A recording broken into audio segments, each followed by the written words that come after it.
सौतन की सुहागरात पार्ट 2। धूमधाम से शादी करने के बाद समर्थ और देविका घर आते हैं।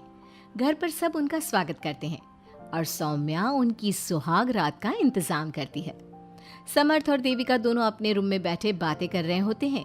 तब देविका कहती है,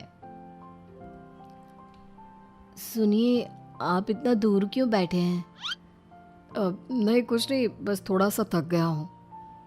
अगर आप कहें तो मैं आपका सर दबा दूं? अब नहीं, रहने दो, आप भी तो थक गई होंगी। देविका आगे बढ़ते हुए कहती है, थक तो गई हूं पर आपकी सेवा करना पहला धर्म है मेरा।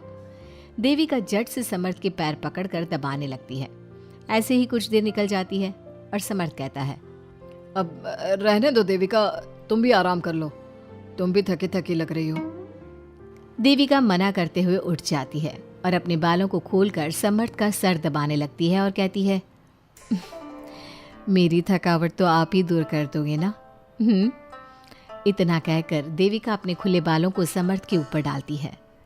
समर्थ देविका के जाल में सम्मोहित होने ही वाला होता है कि अचानक से दरवाजे पर किसी की दस्तक होती है।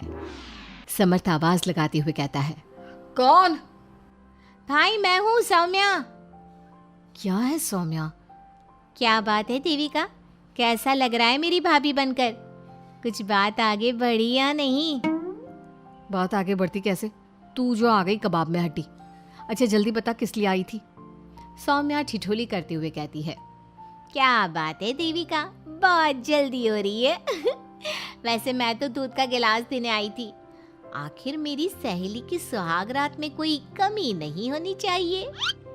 देविका दूध का ग्लास लेते हुए जल्दी से दरवाजा बंद कर लेती है और पीछे मुड़कर देखती है तो समर्थ तो सो चुका था। देविका समर्थ को उठाते हुए कहती है, सुनिए समर्थ जी, उठ जाइए ना, सौम्या दूध देने आई थी, इसे पी लीजिए फिर आप सो जाना। समर्थ नींद में उठता है और दूध पीकर फिर से सो जाता है। देविका उसके बगल में बैठी कहती है, सुनिए समर्थ जी, आज हमारी पहली रात है और आप सो रहे हो। समर्थ नींद में ही कहता है, देविका मैं बहुत थक गया हूँ, मुझे बहुत तेज नींद आ रही है, तुम भी सो जाओ। सोने के लिए तो पूरी रात पड़ी है, आप उठिए ना और कुछ देर मुझसे बात तो करिए। देविका जिद करते हुए समर्थ को आधी नींद से उठा देती है। समर्थ उठकर बैठ जाता है और कहता है, बोलिए देविका जी, आपका हुक्म सर आंखों पर। सुनिए, मैंने सुना है कि पति अपनी पत्नी को पहली रात कोई तोहफा देता है, आप मेरे लिए कुछ नहीं लाए क्या? वो मैं कैसे भूल सकता हूँ, लाया हूँ पर वो दूसरे रूम में रखा है। तो दिखाइए ना क्या लाए हैं। अरे अभी तो कहा कि तुम्हारा गिफ्ट दूसरे रूम में है, तो जाकर लेकर आइए ना। अगर अभी गया तो घर के सब लोग जाग जाएंगे और 10 तरह के सवाल जवाब करेंगे, मैं सुबह दिखाता हूँ ना। समर्थ इतना कहकर लेट जाता है और लेटे लेटे देविका से कहता है, अच्छा सुनो देविका, मुझे बहुत नींद आ रही है, मैं सो रहा हूँ, तुम भी सो जाओ। देविका समर्थ की बात सुनकर कहती है, आपको तो हमारी पहली रात की कुछ पड़ी ही नहीं है।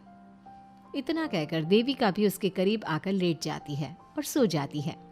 अगली सुबह अधीरा समर्थ के रूम में सफाई करने आती है और देविका को उसके करीब लेटा देख रोने लगती है। रोने की सिसकी सुनकर समर्थ की आंख खुल जाती है। वो उठकर देखता है कि अधीरा उसके कमरे में रो रही है। उसे देखते ही समर्थ बहुत गुस्से में आ जाता है और अधीरा से कहता है, अधीरा, तुम सुबह सुबह क्यों रो रही हो? तुम्हें यहाँ नहीं आना चाहिए था, जाओ यहाँ से। समर्थ अधीरा का हाथ पकड़कर रूम के बाहर कर देता है और कहता है, अब बिना दरवाजा नॉक किए अंदर मत आना। इतने में देविका भी आ जाती है और समर्थ को भड़काते हुए कहती है, हाँ समर्थ जी, ये रो रो कर हमारे घर में अपशगुन कर रही है और अब ये देखो कैसे मगरमच्छ के आंसू दिखा रही है। इतना कहकर देविका अधीरा का हाथ पकड़कर घसीटती है और कहती है, अब क्या रोती रहेगी या कुछ काम भी करेगी?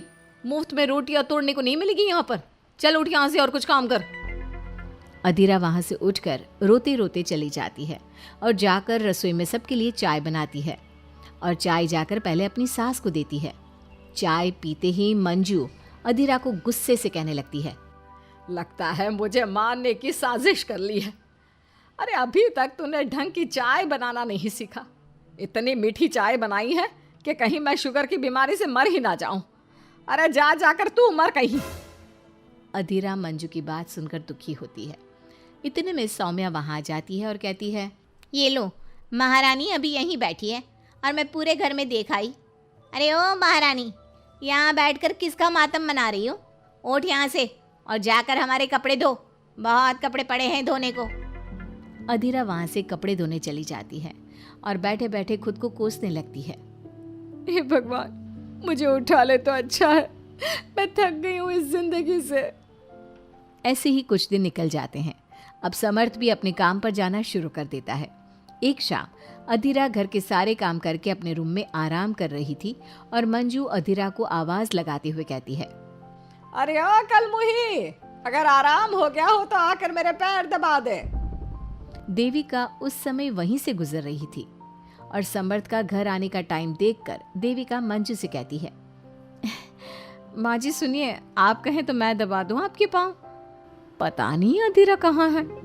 देविका मंजू के पांव दबाने बैठ जाती है और कुछ ही टाइम बाद समर्थ भी वहां आ जाता है और देविका को माँ के पांव दबाते देख बहुत खुश होता है। वो सीधे अपने कमरे में चला जाता है। समर्थ को देख मंजू देविका से कहती है, अच्छा सुन, जा जाकर खाना लगा दे, और समर्थ थक कर आया है ऑफिस से, जाकर उसे पानी को पूछ ले।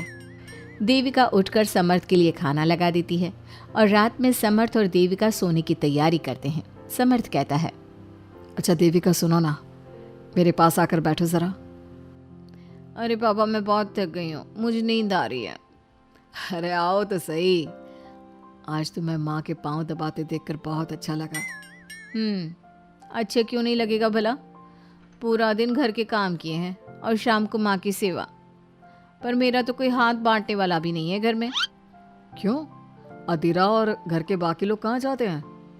अधीरा की तो बात ही मत करो, वो महारानी तो बस मटर गश्ती करती रहती है और घर का सारा काम ना मुझे ही करना पड़ता है। मेरी तो किसी को पड़ी ही नहीं है, मैं तो सिर्फ एक नौकरानी हूँ इस घर में। अरे नहीं नहीं, ऐसा मत बोलो। क्यों ना बोलूँ? आपने मुझे वादा किया था ना कि आप मुझे रविवार को फिल्म दिखाने ले जाओगे और कपड़े भी दिलवाओगे, पर आपने तो एक भी वादा पूरा नहीं किया। अच्छा बाबा, कल रविवार है, कल ही चलते हैं और तुम्हारी सारी शिकायत दूर कर देते हैं। खुश? दोनों सो जाते हैं और अगली सुबह समर्थ और देविका बाहर घूमने चले जाते हैं। अब समर्थ पूरी तरह से देविका के वश में हो जाता है। देविका जो कहती समर्थ वही करता। क्या समर्थ को कभी अपनी बहन और दूसरी पत्नी की सच्चाई पता चल पाएगी? अब क्या होगा अधीरा का?